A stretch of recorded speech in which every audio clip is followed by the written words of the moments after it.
Welcome back. I'm Amber with Two Color Photography, and you are joining us in our Allison's Questions series. I sent me a couple questions. She's really getting into photography, and I asked her to send me some questions so we could make some videos based off of her questions, and maybe you can learn along with us. So welcome to Allison's Questions. Our first two sections, we learned about aperture, and we did some exercises to help us get aperture ingrained in our mind. And then we learned about shutter speed, and again, we did some exercises to help us get shutter speed ingrained in our mind. Now we're going to learn how they work together. So in our aperture exercise, we learned that not only does aperture control depth of field and how many things are in focus in your frame, but it also impacts how much light is getting into your camera. And we learned the same thing about shutter speed, that shutter speed impacts how things like freezing motion, but at the same time, it also impacts the amount of light getting into your camera as well. That kind of makes it a little confusing when we talk about using them together. What if our aperture is really shut tight? How do we change our shutter speed? What is our camera doing? And I don't want any more for this section. I don't want this section to be using our program modes. We were using AV and TV. This time we're gonna go full manual, but we are going to set our ISO on auto because I want to be able to just see what happens as we're changing aperture and shutter speed. If you're just joining us at this video, hop on back and watch our aperture video and do the exercises for aperture, and then move on to the shutter speed video and watch the exercises that we've posted for shutter speed. You will not be sorry. They're great information, and they'll really help you learn how to get used to changing the different options in your camera. So we're going to go back and have our owl jars again that we had from our aperture exercise. We're just gonna set them up. As we're thinking about using shutter speed and aperture together and how to change them both without getting so overwhelmed, we need to decide what we want out of our image.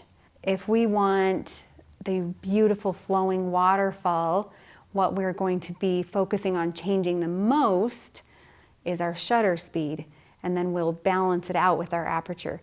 If we're looking at a portrait type setting, or maybe a picture of your kids opening their Christmas presents and you want to blur the background, we're going to look at changing our aperture and then using shutter speed to balance that out. So in this exercise, we're going to be blurring the background, kind of like we did on our aperture, but this time you have to do more thinking. Last time we let the camera think for us on our shutter speed, and this time I want you to do the thinking on your shutter speed, and we're going to talk about how changing one impacts the other.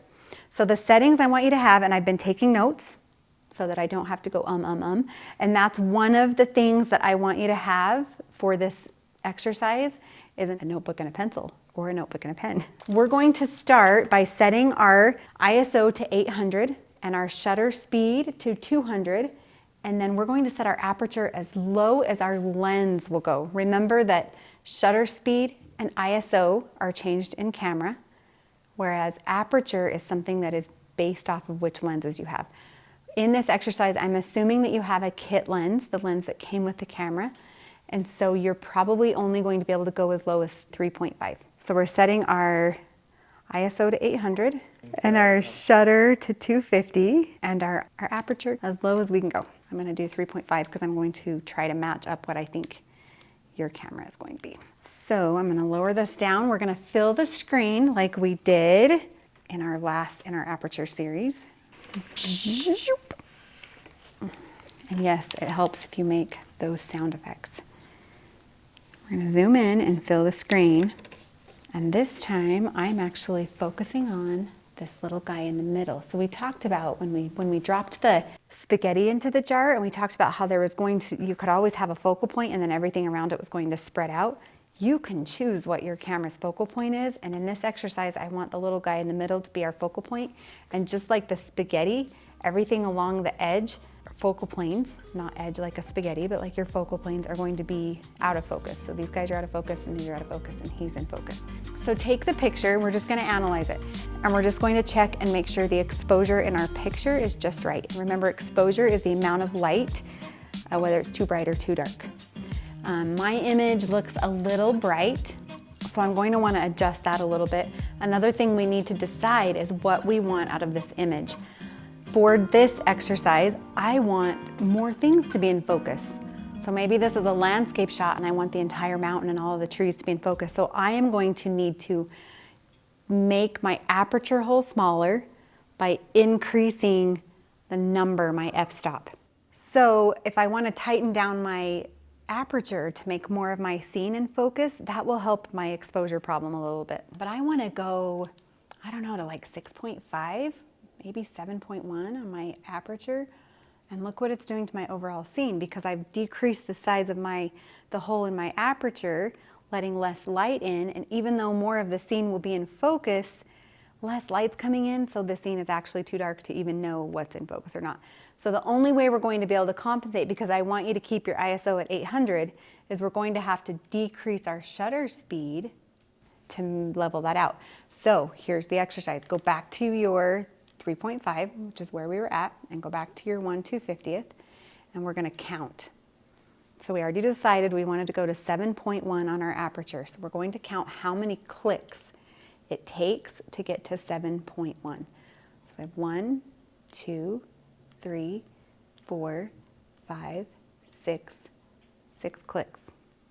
Now we want to take the exact same amount of clicks as we're slowing down our shutter. So we want to go 6 clicks slower on our shutter. So we're going to go back to our shutter speed, and we're going to go 1, 2, 3, 4, 5, 6.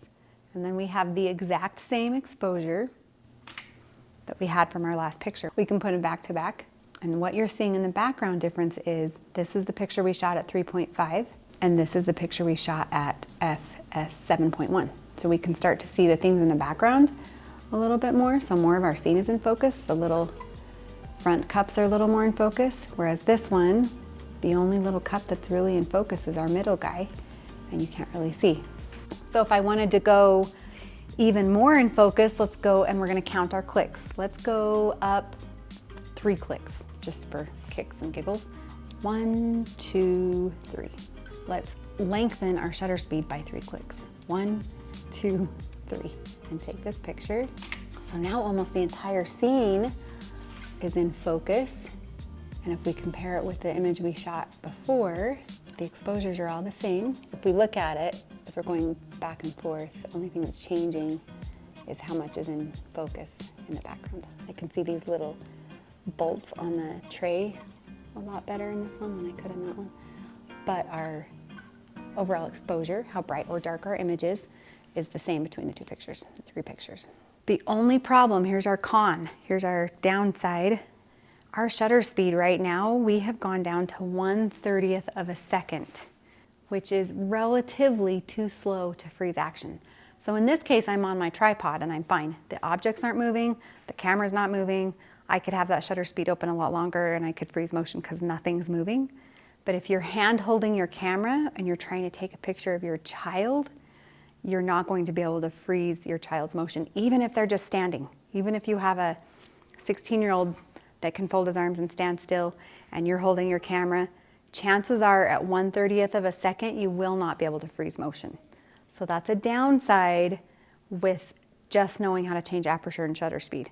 Let's freeze motion. If that's what we're looking at and we want to freeze motion, then we're going to want to have a shutter speed that is 1 number higher than how zoomed in we are. So I'm zoomed in as far as my lens will go. It's a 24-70, so I'm zoomed in all the way to 70. That means to freeze motion, I need my shutter speed 1 bump, 1 notch, 1 step faster than whatever step is by 70. So we're gonna go to 1/80th, and I'm going to strongly recommend that you actually don't go below 1/160th of a second to freeze motion, but technically 1/80th should be able to freeze motion if you're both standing pretty still. Don't recommend it. I would go to at least, let's say we're shooting this at 1/200th. It's a really good standard that I use to freeze motion for family pictures, Easter egg decorating, Christmas caroling. We don't go Christmas caroling. Let's count how many stops it took to get to 1/250th. So we're gonna click 1, 2, 3, 4, 5, 6, 7, 8, 9. We're going to go to 1/250th. So 9 clicks to get to where we're going to freeze motion. That means to compensate for that, on my aperture, I have to go down 9 clicks. And remember, we changed our goal. Our goal last time was to get more of the image in focus. Our goal this time is to freeze motion. So now we have to go onto our aperture, and we're going to open the diameter of our aperture as much as we can by decreasing the number. I know it's opposite in your brain, and it's going to drive you crazy for like a year. 1, 2, 3, 4, 5, 6, 7, 8, 9.